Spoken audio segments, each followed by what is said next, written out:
Sounds great. All right, go ahead. Alrighty. Well, welcome. Thank you guys for coming. We are covering healthy weight loss today, which is a very big topic. So we're just going to kind of skim the surface and hopefully answer a few questions. But yes, we're going to get started and see what we can get through today. Cute little transition. Alrighty. So basically, we need to get rid of these crash diets, these swing diets. And that's what a lot of people come to me for. They come and say, I've been doing the diet thing forever. I lose the weight really fast. I gain it back really fast. It's not working anymore. I'm miserable. So this is supposed to help you ditch those diets, get back in shape the way you want to be, lose the weight you want to lose, and actually make it sustainable and last without having to worry about swinging anymore. Just a couple of things that you're going to learn. You're going to learn to fuel your body for long-term fat loss, some truths about calories, carbs, and cravings, just some smart grocery shopping and label reading, how to build balanced meals, and then mindset shifts. So kind of the most important part about weight loss. So the average person that comes to me, they go, I'm not eating good. I need to fix my diet. I'm probably eating too much. And my answer usually is you're probably not. 12 to 1,300 calories for most people, and these are just averages. It's different for everyone, but 12 to 1,300 calories is baseline. And when I say baseline, I mean true baseline. Like you're sitting on the couch doing absolutely nothing else but keeping yourself alive. 12 to 1,300 calories is enough to keep your brain active, your lungs moving, your heart pumping, and that is it. So staying at that 12 to 1,300 calories is not ideal. You're going to feel horrible the entire time you're there, and it's not going to help you lose weight because you go into basically conservation mode. If we need to keep ourselves alive, let's keep as much as we can because we're in a famine. The average person, and again, these are ranges because everyone's different, but the average person that is active as an adult ranges between a healthy intake of calories of 1,600 to 2,000 calories a day. And that's just not whatever calories we want. Obviously, there's a healthy distribution that we need to hit, but that is the average range, and that does tend to feel a little high for some people. So if you're in that boat, that's normal. And then obviously you just need to be aware of where your calories are coming from. We don't want all of your calories coming from donuts or pizza or stuff like that. We want your calories coming from a well-rounded diet, getting enough protein, carbs, and fats in because fats are important. I'm not going to touch too much on macros today just because we did another macro class prior. But the ultimate question I always get from people is, do I need to count my calories? And I say no, not necessarily. Counting calories takes up a lot of time throughout the day, and it can be a helpful tool, but it's also time consuming and can lead to obsession. If you're constantly looking at the calories and worried about what you're intaking, then it can lead to almost a worse downward spiral because then you're monitoring everything you eat, and that's not healthy either. There are some scenarios in which counting is important, which that varies for lots of people. Maybe you're in a sport in which calories are important. Maybe you're like people that are pushing the 400 or 500 mark obviously need to count calories because there's something that has gone wrong in their diet there. But for the average person, counting calories is not completely necessary, and focusing on eating smaller and more frequent meals is what's going to be the key to getting you started on your weight loss journey. Okay, so healthy weight loss, and that's obviously the topic of this entire conversation. Healthy weight loss is fat loss plus muscle gain, or muscle maintenance is healthy. AKA, we're trying to lose the fat, we're not trying to lose the muscle. That means that you're not going to lose quite as much as you think you should be losing. About 0.5 pounds a week is healthy. That's very normal, very attainable, and very healthy. 1 pound a week is okay. You're kind of going to start feeling some side effects there, but it's really nothing crazy. 1.5 pounds is aggressive. That's going to make you feel like absolute crap, and you have a higher likelihood of not continuing with your diet because it just completely messes up your day.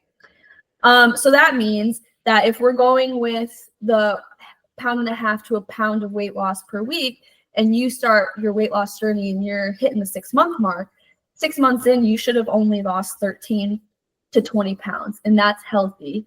That's maintaining muscle, maintaining your diet, and not feeling like absolute crap while you go through it.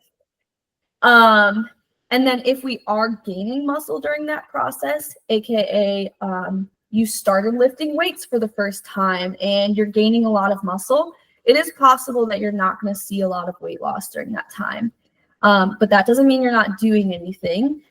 A lot of people go through a body recomposition period where, in simple terms, they're swapping muscle for fat. It's not quite that simple, a little more complicated, but you're basically swapping muscle for fat. So that means your clothes are fitting differently, even though the scale's not changing. Your energy has increased, even though the scale's not changing. You probably can do things you weren't able to do 6 months ago. So the scale is not really a metric that we can really focus on when it comes to healthy weight loss. So a couple mindset shifts that need to happen in order to make this a successful, healthy journey is healthy weight loss is a lot slower than fad diets will lead you to believe. So you need to create long-term goals in terms of years rather than in terms of months. And then if we're gaining muscle while losing fat, then you're not going to likely see a difference on the scale depending on where you are at in your weight loss journey. And that's okay. That's very normal and honestly expected. So like I said, the scale cannot be a metric we focus on. So other metrics that we focus on when we're talking about healthy weight loss is how do our clothes fit? Are they getting looser in weird places they were never loose before? Are they getting bigger in general and we need a smaller size? Are your energy levels getting better? Are you moving better, feeling stronger? And are you making it through your day with less fatigue and less snacking? Those are some important metrics to guide us on, are we doing this correctly? So what's the key to weight loss? Obviously, there's a lot that goes into weight loss. It's a little more complicated than this, but one of the big things you can do today to start improving your weight loss journey is get your steps in. Steps are so important to your weight loss journey. If you have a consistent eating and exercise routine figured out, but you're not seeing changes, it's likely because you're not getting enough steps in throughout the day. Walking is super important to stop plateaus. So a lot of people will see a little bit of weight loss and then all of a sudden they plateau. Getting a few extra steps in there will help kind of break that plateau or lessen that plateau, shorten the amount of time. There's really no magic number for how many steps you should be getting. I typically tell my clients, let's just say you're starting at 4,000 a day, 4,000 steps a day. Add 500 to that per week and progressively go up from there. You hear 10,000 thrown around a lot. 10,000 is usually the max amount you can get in without severely interrupting your day. So that's typically why that number gets thrown out there, but it's not necessarily a magic number. Just slowly increase your steps by 500 each week so that you can ease into walking more and find where your weight loss begins on how many steps you take per day. Okay, so I got this question the other day from someone I was working with. How do you tell if you're craving or if you're hungry? Because sometimes you really can't tell the difference. You feel hungry and you're like, oh my gosh, I could eat, and you end up snacking, right? So I heard this on a podcast the other day and it really helped click the light bulb on for me. Cravings for the most part, and I'm going to say within reason for this because there's obviously a lot of flexibility within this definition, but within reason, Cravings, if you're feeling hungry and you open the fridge but nothing looks good and you are not really interested, but you have something very specific you want to eat, that's typically a craving. If you're hungry and you open up the fridge and can grab the first thing that you see and can be satisfied by that, that's typically hunger. Obviously, like I said, there's flexibility within those definitions, but if you think you're having a craving and you've gotten your meals in for the day and you're sticking to your schedule like you should, I always suggest go get a drink of water, go get a drink of whatever you're drinking, and wait a little longer, so like maybe 30 minutes, and see if you're still craving something. If you are, then go have a light snack of something that's going to fill you up, something high in protein. That way you're not throwing off your whole day, but also you're not going to end up binging on a bunch of potato chips or something because you end up craving it. So there are going to be a few negative symptoms that come along with weight loss.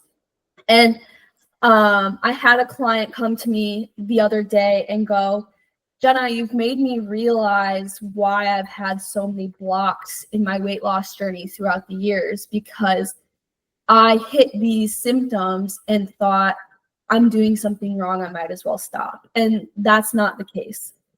You're going to have quite a bit of brain fog. I don't want to say you're going to have a lot of brain fog, but you are going to have brain fog, which is going to make you feel like you can't think clearly. Maybe you can't remember quite as much. And that's just because your body is adjusting to the lesser amount of calories. It's adjusting to functioning on less calories. So it's trying to figure out how to redistribute all that energy.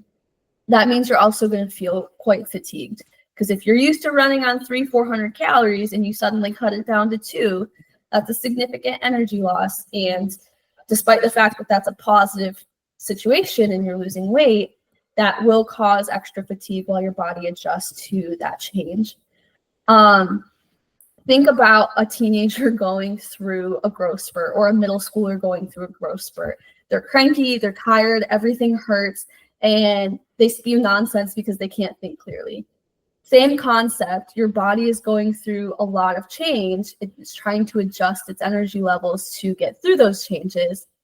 Not quite as extreme as a teenager, but similar concept.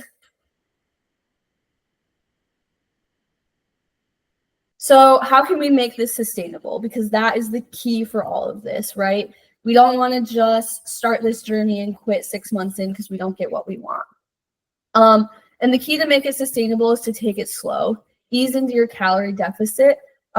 If you, going back to the example I said just a couple minutes ago, if you go from 400 calories to 200 calories within a week, you're going to feel that hit and you're going to feel miserable. So you want to slowly cut out your calories over the span of 3 to 6 months. And that slow transition will help your body adjust a little easier and not have quite as many or maybe quite as severe side effects as it would if you were to cut it out all immediately.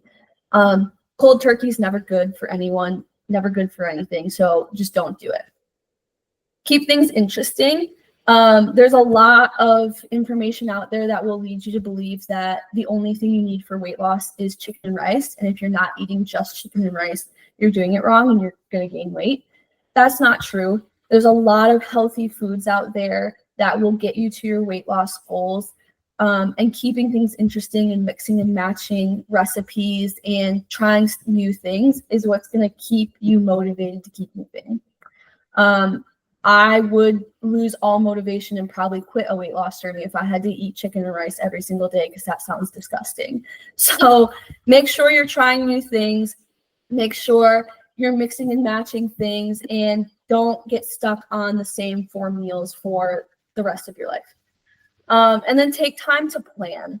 So if you come into your week without having a plan for how your week is going to go, then work is going to get in the way, life is going to get busy, and you're not going to have time to think about what you need to do. So you're just going to grab whatever's closest, and that's typically not the most healthy way to go about it.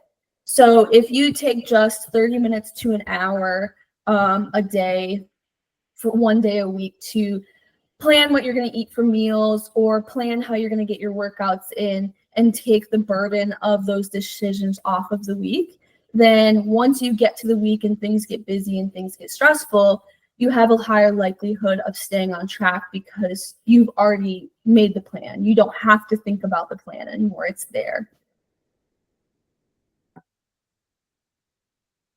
So just a couple things to remember when you're going through a weight loss journey. When you're in the thick of it, you tend to forget what's going on. You tend to forget that there's other things to remember outside of it. You just get in the middle of it and you're like, oh, this is so hard. So the few things I tell people to remember is one bad meal or one bad day is not the end of the year. If you, for whatever reason, something goes wrong in your day and you have to go to McDonald's for lunch, that's not ruining your whole weight loss journey. It's consistency over perfection. So if you have that one McDonald's meal and then you get immediately back on track, all is well in the world. That will not impact you that severely. It might make you feel a little bloated, but it will not impact you that severely. It will impact you severely if you have that one McDonald's meal and you go, I've messed up, so what's the point? And you spiral from there. So that is what we're trying to avoid. Don't beat yourself up for having a bad day or a bad meal. Just say, it's okay, it happened, I'm gonna move on and I'm gonna get back on track. Have realistic timelines for yourself, because if you don't have realistic timelines for yourself, you're just gonna get disappointed and you're gonna be upset with yourself, which creates a negative experience, and that's not what we want. So it takes about 6 weeks to see small differences within yourself. And those differences are some of the things we've already talked about, like your energy levels are changing, your clothes are fitting slightly different, you just feel different in general. So not something anyone else would really notice, but you're seeing small differences within yourself. And then it takes about 12 weeks for others to start to notice. It takes 12 weeks for others to go, what are you doing? You seem different, what's going on?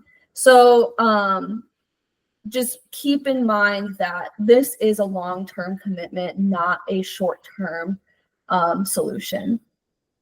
And then taking progress pictures or measurements is helpful because you live in your body every single day. You look at your body every single day.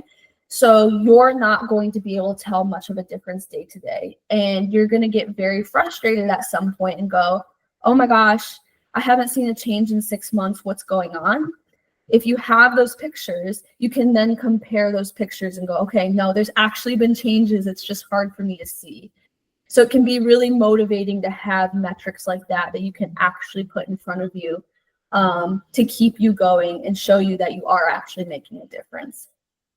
And then make sure you find a support system, whether it be from friends, family, or a coach, because going through a weight loss journey alone is very hard, and it can be very hard to see outside of yourself. Sometimes you just need someone that's not in that weight loss journey with you to tell you you're actually doing really good. Just keep on going, because sometimes it's not going to feel that way.